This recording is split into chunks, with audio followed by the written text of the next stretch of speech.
The other big question I received is, okay, during the interview process or prior to the interview process, what do I do for preparation? And then what are some of the key questions that come up in an interview, and how can I address those in order to get a job with one of these great web tool companies? Because some people see Web 2.0 opportunity is a chance of getting in at the ground floor, and if they can do that, and if they can identify web tool companies, get a job with one of those organizations, then of course they can be in a position to perhaps make a profound impact in terms of how that company grows and develops, and of course ultimately, particularly if it goes public or is purchased, such as YouTube by Google or something, is acquired, then you've got an opportunity to gain a lot of money based upon your stock options or stock and things of that sort, as well as the fact that there may be big raises and bonuses for people as part of that organization when it's sold or when it goes public.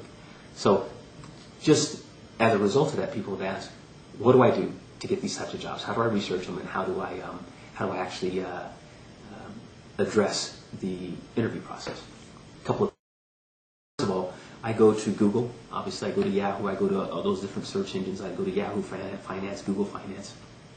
What I want to do is I want to understand the background of those companies, not just from a superficial perspective by looking at their website. Go to their websites, understand some of those top web tool companies and things that are out there that you think are at the cutting edge. For example, Tableau, I thought was one to keep an eye on, and they were recently purchased by Hewlett-Packard. Obviously, YouTube and others, MySpace have been purchased by big other companies. Look for what are the other YouTubes, MySpaces, Googles that are out there in the marketplace. I believe Lulu is going to be in a great position.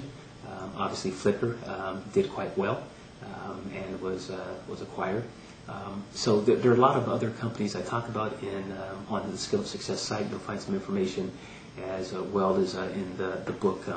So if you want to take a look at it, I've got kind of a simple little breakdown on page 111 here.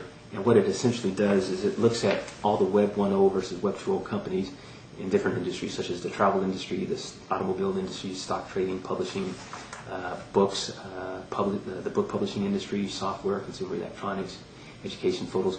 So they range from eTutor, StudyLoft, PageFlakes, Salesforce, Zoho, NetVibes, NetSuite, MyStory or OurStory, Blurb, Evoca, InstantPublisher.com, MyDesignIn.com, Splice, Your Spins, Pandora, Ripe, YouTube, MySpace, Gorgeous Kill, pardon me, CollabNet, Innocenta.com. So if you want to get some of the information, you can download. I'm going to be providing a free download of the book for a limited time, or if you want to get the hard copy, then help yourself to that.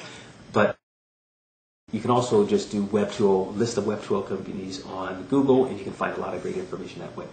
After you've identified those companies, then go in and look at Google Finance, look at Yahoo Finance, look at Hooters.com, and get some background information on those companies, because you want to go into the interview armed with great information about the organization. To be able to say something like, I noticed recently you've acquired company 4, 5, and 6, and A, B, or A, B, and C, and that seems to indicate that you are looking at moving in this particular direction. And here are the skills that I bring that could benefit you as you look to acquire these types of companies and move into this particular market. And you show how your skills, your background, your experiences fit into their acquisition strategy. Or you talk about just the fact that you're very impressed with the organization. They've been able to generate 30 to 40% profit margins on revenues that have doubled over the last 3 quarters, right? Things like that indicate that you've done your homework, you've done your research. Also go to Google after you found the CEO or the CIO or other key executives on a website that they're the founders or so forth.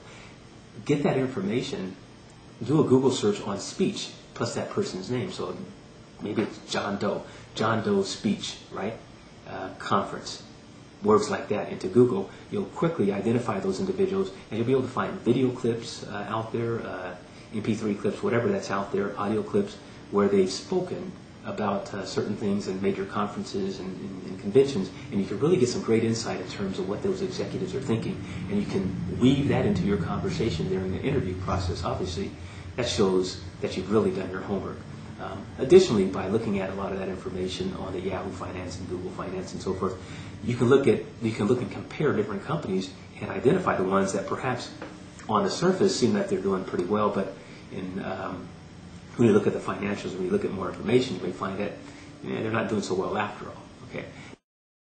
Owned companies, it's harder to get the information, but be creative, look around, check with other people, and there are a lot of ways that you can get your hands on some of that information, or at least get a gut feel for some of that information.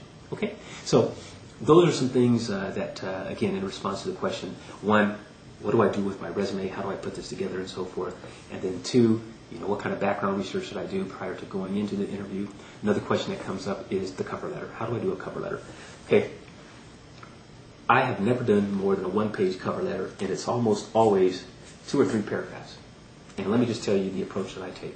First of all, I identify all the key people in the organization, and I send my letter via email, fax, whatever, right, and voicemail messages early in the morning, first thing in the morning, or late Sunday night, or